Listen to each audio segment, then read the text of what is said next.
Hey guys, welcome back to my channel. ನಾನು ನಿಮ್ಮ Monika Sridhar.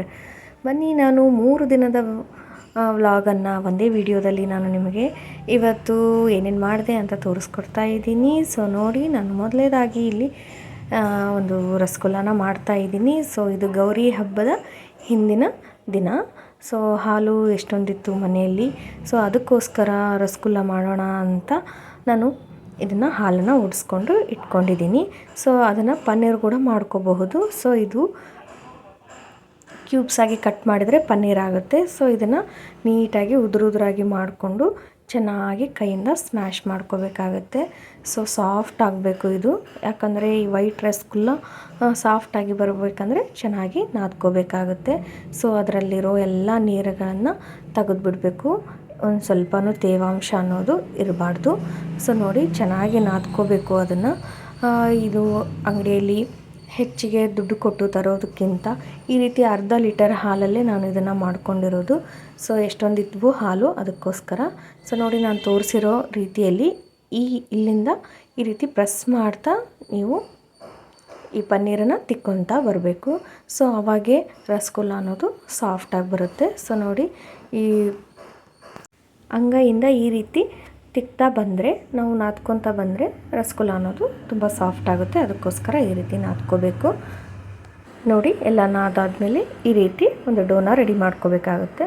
So ನೋಡಿ, ಇವಾಗ ಸಣ್ಣ ಸಣ್ಣ ಉಂಡೆಗಳನ್ನು ತಗೊಂಡು ನೀವು ಈ ರೀತಿ ಸ್ವಲ್ಪ ಪ್ರೆಸ್ ಮಾಡಿ ಈ ರೀತಿ ರೋಲ್ ಮಾಡಬೇಕಾಗುತ್ತೆ. ಸೊ ಈ ರೀತಿ ಎಲ್ಲ ಪನ್ನೀರು ಉಂಡೆಗಳನ್ನು ನೀವು ಮಾಡ್ಕೋಬೇಕಾಗುತ್ತೆ.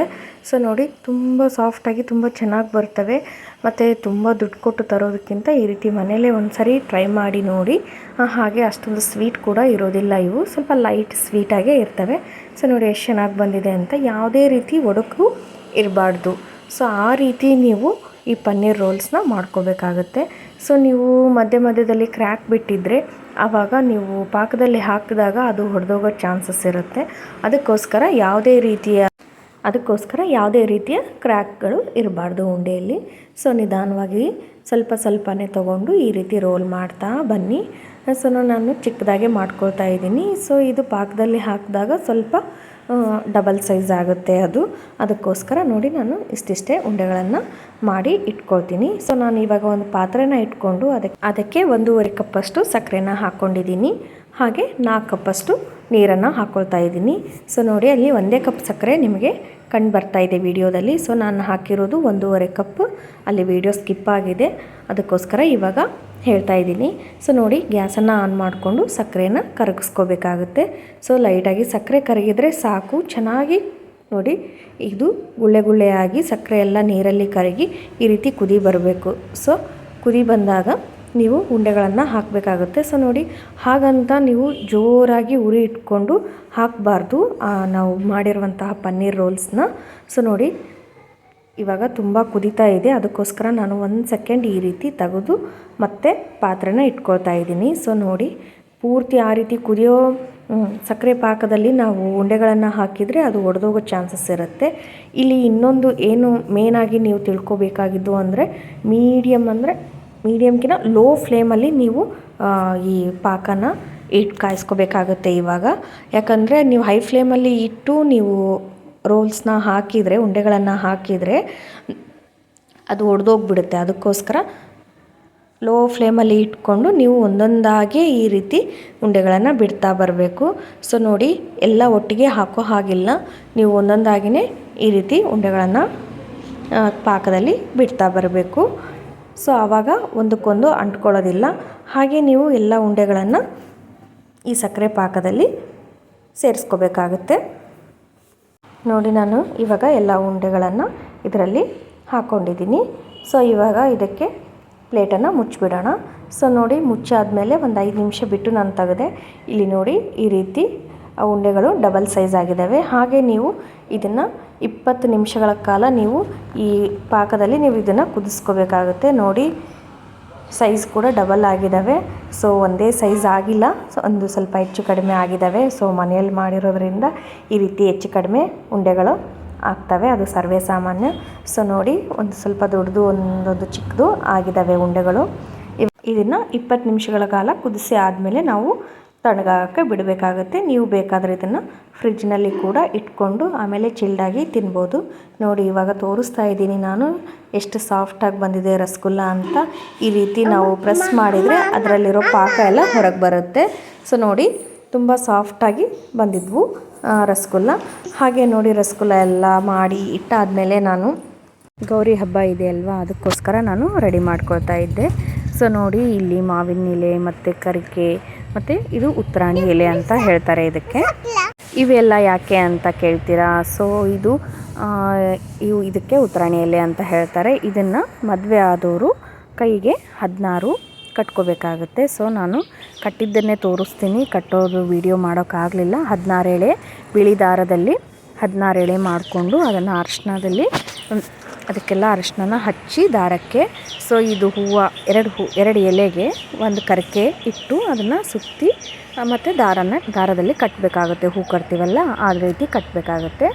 2 ಹೂವು ಒಂದು ಕರಿಕೆ, ಅದು ಕಟ್ಟಿದಾದಮೇಲೆ ಒಂದು ಮಲ್ಲಿಗೆ ಹೂವು ಅದನ್ನು ಕೂಡ ಕಟ್ಟಬೇಕಾಗುತ್ತೆ. ಸೊ ಈ ಥರ 16 ಆಗಬೇಕು. ಅವನ್ನೆಲ್ಲ ನಾನು ಕಟ್ಟಿದ್ದು ವಿಡಿಯೋ ಮಾಡೋಕ್ಕಾಗಿಲ್ಲ, ನಾನು ಆಮೇಲೆ ನಿಮಗೆ ತೋರಿಸ್ತೀನಿ.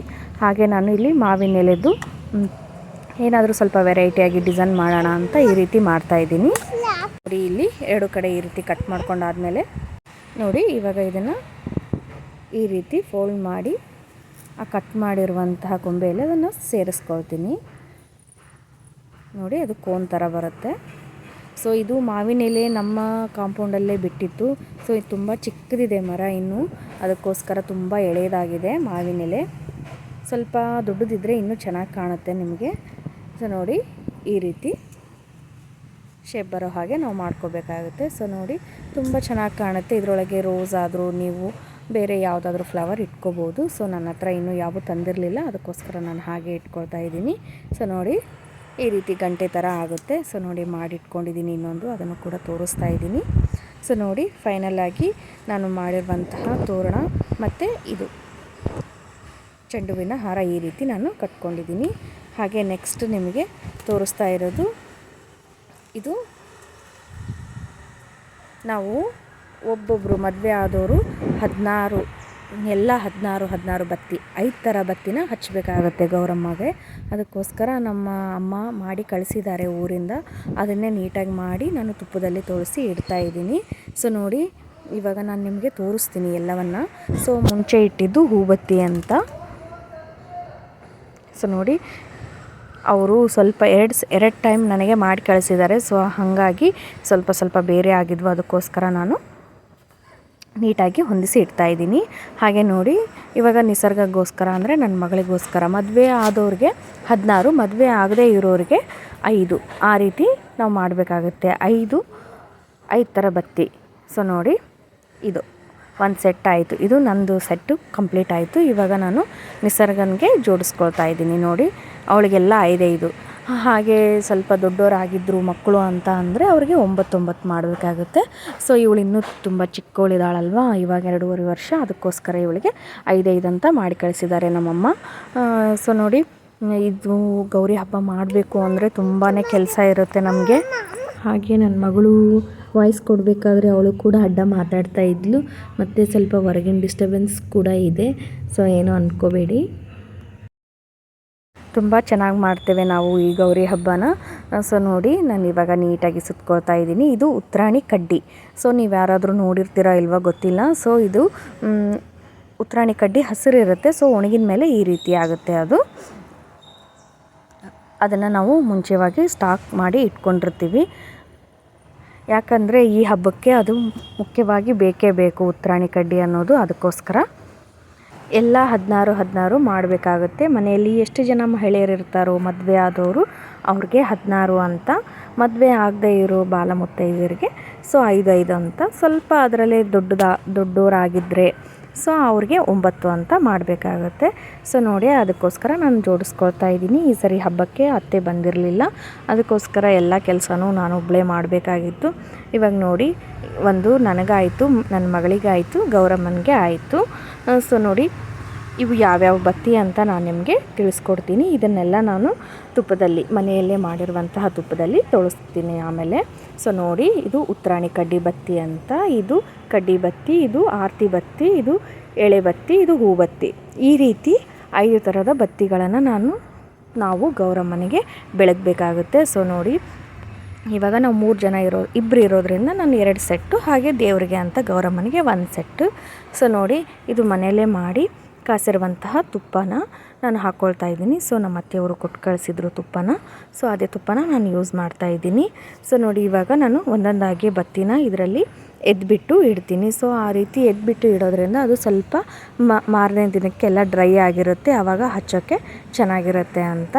ಸೊ ಆವಾಗೆ ನೀವು ಮಾಡ್ಕೊಳ್ತೀನಿ ಅಂದರೆ ಅಷ್ಟು ಚೆನ್ನಾಗಿರಲ್ಲ, ತುಪ್ಪ ಎಲ್ಲ ಇಳಿತಾ ಇರುತ್ತೆ, ಅದಕ್ಕೋಸ್ಕರ. ಸೊ ನೋಡಿ, ಈ ರೀತಿ ಎಲ್ಲ ಎತ್ಕೋಬೇಕಾಗುತ್ತೆ. ನೀವು ಆಗೋರು ತುಪ್ಪದಲ್ಲಿ ಮಾಡ್ತಾರೆ, ಇಲ್ಲಾಂದರೆ ಡಾಲ್ಡಾ ಸಿಗುತ್ತಲ್ವ, ಸೊ ಅದರಲ್ಲಿ ಕೂಡ ತೊಳಸೋರು ಬತ್ತಿನ ತೊಳಸ್ತಾರೆ. ಸೊ ನಾನು ತುಪ್ಪದಲ್ಲೇ ತೊಳಸ್ತಾ ಇದ್ದೀನಿ. ಸೊ ನೋಡಿ, ಈ ರೀತಿ ಎಕ್ಸ್ಟ್ರಾ ಇರೋ ತುಪ್ಪನ ಸ್ವಲ್ಪ ಈ ರೀತಿ ಕೈಲೇ ಪ್ರೆಸ್ ಮಾಡಿದರೆ ಹೋಗುತ್ತೆ, ಇಲ್ಲಾಂದರೆ ತುಂಬ ಜಾಸ್ತಿ ಆಗಿ ತಟ್ಟೆಲೆಲ್ಲ ಎಳೆದ್ಬಿಡುತ್ತೆ. ಅದಕ್ಕೋಸ್ಕರ ಈ ರೀತಿ ಎಕ್ಸ್ಟ್ರಾ ತುಪ್ಪನ ನಾವು ಇದು ಮಾಡ್ಕೋಬೇಕಾಗುತ್ತೆ. ಸ್ವಲ್ಪ ಮುಂದೆ ಈ ರೀತಿ ಚೂಪ್ ಮಾಡೋದ್ರಿಂದ ಬೇಗ ಹತ್ಕೊಳ್ಳುತ್ತೆ ಅಂತ ಅಷ್ಟೇ. ಸೊ ನೋಡಿ, ಹೀಗೆ ಎಲ್ಲ ಬತ್ತಿಗಳನ್ನು ನಾನು ತೊಳಸಿ ಇಡ್ತೀನಿ. ಸೊ ಈ ಹಬ್ಬಕ್ಕೆ ವಿಶೇಷ ಏನು ಅಂದರೆ ಎಲ್ಲ 16 ಉತ್ತರಾಣಿ ಎಲೆದು ನಾವು ಕೈಗೆ ಮತ್ತು ಕೊರಳಿಗೆ ಕಟ್ಕೋಬೇಕಾಗುತ್ತೆ. 16 ಅದನ್ನು 16 ಎಳೆ ದಾರ ತೊಗೊಂಡು 16 ಉತ್ತರಾಣಿ ಎಲೆನ ಇಟ್ಕೋಬೇಕಾಗುತ್ತೆ. ಅದರಲ್ಲಿ ಕರಿಕೆ ಮತ್ತು ಮಲ್ಲಿಗೆ ಹೂವು ಅದನ್ನು ಇಟ್ಟು ಕಟ್ಟಬೇಕಾಗುತ್ತೆ. ಇದನ್ನು ಕೂಡ 16. ಸೊ ಈ ಹಬ್ಬಕ್ಕೆ ಬಂತು ಅಂದರೆ ಹೆಣ್ಮಕ್ಳಿಗೆ ನಮಗೆ ಪುರ್ಸೊತ್ತೇ ಇರೋದಿಲ್ಲ, ಅಷ್ಟೊಂದು ಕೆಲಸ ಇರುತ್ತೆ.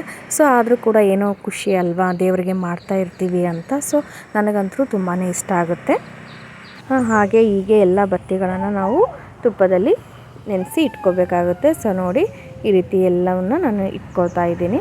ಮುಂಚೆ ಈ ಉತ್ತರಾಣಿ ಕಡ್ಡಿದ್ದು ಸ್ವಲ್ಪ ದೊಡ್ಡದಿದೆ, ಅದಕ್ಕೋಸ್ಕರ ಅದನ್ನೇ ಮೊದಲು ಇಟ್ಕೊಳ್ತಾ ಇದ್ದೀನಿ. ಸೊ ಆಮೇಲೆ ಎಲ್ಲ ಬತ್ತಿಗಳನ್ನು ಇದೇ ರೀತಿ ತೊಳಸಿ ಇಟ್ಕೊತೀನಿ. ಸೊ ನೋಡಿ ಎಲ್ಲ ಈ ರೀತಿ ನೆನೆಸ್ಕೊಂಡು ಇಟ್ಕೊತೀನಿ. ಇದೆಲ್ಲ ಬೆಳಿಗ್ಗೆ ಅನ್ನೋಷ್ಟರಲ್ಲಿ ಡ್ರೈ ಆಗಿರುತ್ತೆ. ಸೊ ನೋಡಿ, 3 ಸೆಟ್ ಇದ್ದಾವೆ.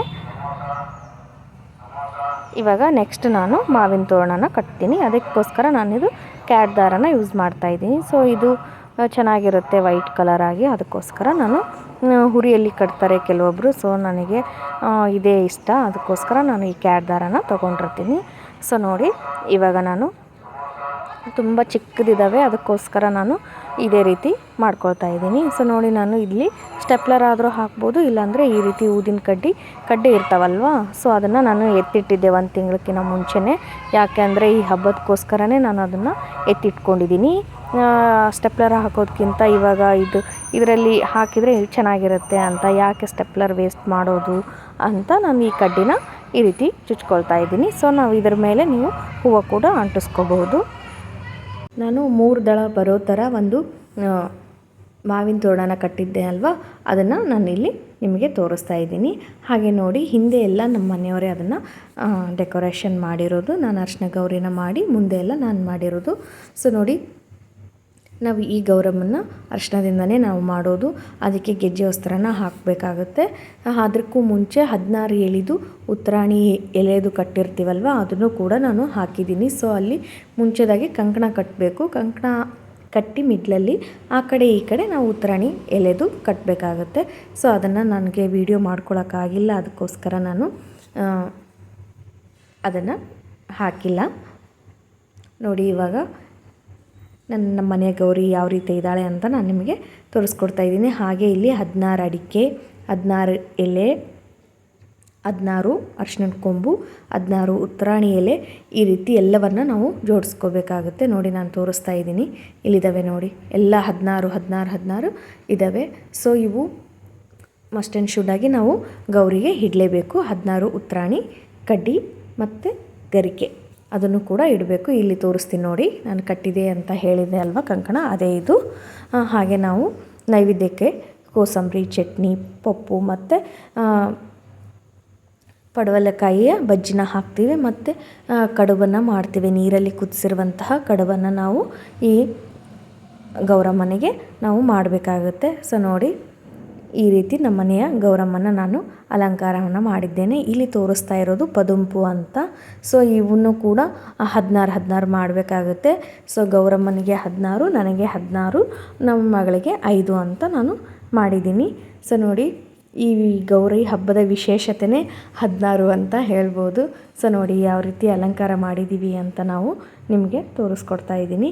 ಸೊ ನೋಡಿ, ಈ ವಿಡಿಯೋ ನಿಮಗೆ ಇಷ್ಟ ಆಗಿತ್ತು ಅಂದರೆ ಖಂಡಿತ ಲೈಕ್ ಮಾಡೋದನ್ನು ಮಾತ್ರ ಮರಿಬೇಡಿ. ಪುಟ್ಟ ಗೌರಿ ನಮ್ಮ ಮನೆಯಲ್ಲಿ ನಾವನ್ನ ಈ ರೀತಿ ಆಚರಿಸಿದ್ದೇವೆ. ಹಾಗೆ 5 ವಿಧವಾದ ಬತ್ತಿಯನ್ನು ಮಾಡಿದ್ದೆ ಅಲ್ವಾ ನಾನು. ಒಂದು ಉತ್ತರಾಣಿ ಕಡ್ಡಿ, ಒಂದು ಮಂಗಳಾರತಿ ಬತ್ತಿ, ಒಂದು ಕಡ್ಡಿ ಬತ್ತಿ, ಮತ್ತು ಒಂದು ಎಳೆ ಬತ್ತೆ ಮತ್ತು ತುಪ್ಪದ ಬತ್ತೆ. ಈ 5 ಬತ್ತಿಗಳನ್ನು ನಾನು ಇಲ್ಲಿ ಬೆಳಗಿದ್ದೀನಿ. ಸೊ ಹಾಗೆ ನನ್ನ ಮಗಳದ್ದು ಮತ್ತು ಗೌರಮ್ಮನದ್ದು ಎಲ್ಲವನ್ನು ಬೆಳಗಿ ಈ ರೀತಿ ಒಂದು ನಾವು ಸಾಂಬ್ರಾಣಿ ಎಲ್ಲ ಹಾಕ್ತೀವಲ್ವ, ಆ ರೀತಿ ಒಂದು ಬಟ್ಲಲ್ಲಿ ನಾನು ಅದನ್ನು ಹಾಕ್ಕೊಂಡಿದ್ದೀನಿ. ಅದಕ್ಕಿಂತ ಮುಂಚೆ ಇನ್ನೊಂದು ನಾವು ಮಾಡಬೇಕಾಗತ್ತೆ. ಸೊ ಅದೇನಂದರೆ ಕಂಕಣವನ್ನು ಕಟ್ಕೋಬೇಕು. ಅದನ್ನು ಕೂಡ ನನಗೆ ವಿಡಿಯೋ ಮಾಡ್ಕೊಳ್ಳೋಕ್ಕೆ ನಿಜವಾಗ್ಲೂ ಆಗಿಲ್ಲ, ಅದಕ್ಕೋಸ್ಕರ ನಾನು ಹಾಗೆ ತೋರಿಸ್ತಾ ಇದ್ದೀನಿ ನಿಮಗೆ. ನೋಡಿ, ಎಲ್ಲ ಗೌರಿ ಹಬ್ಬ ಮಂಗಳವಾರ ಬಂದಿರೋದ್ರಿಂದ ಅವತ್ತು ಕಳ್ಸೋಕ್ಕಾಗಲಿಲ್ಲ, ಅದಕ್ಕೋಸ್ಕರ ಮರುದಿನ ನಾನು ಹೋಳಿಗೆ ಬಿಟ್ಟು ಬಂದೆ. ಅದನ್ನು ಕೂಡ ಪಿಕ್ ಹಾಕಿದ್ದೀನಿ. ಹಾಗೆ ನಾವು ಸಾಯಂಕಾಲದ ಹೊತ್ತು ನಾವು ವಾಸವಿ ಟೆಂಪಲ್ಗೆ ಹೋಗಿದ್ವಿ.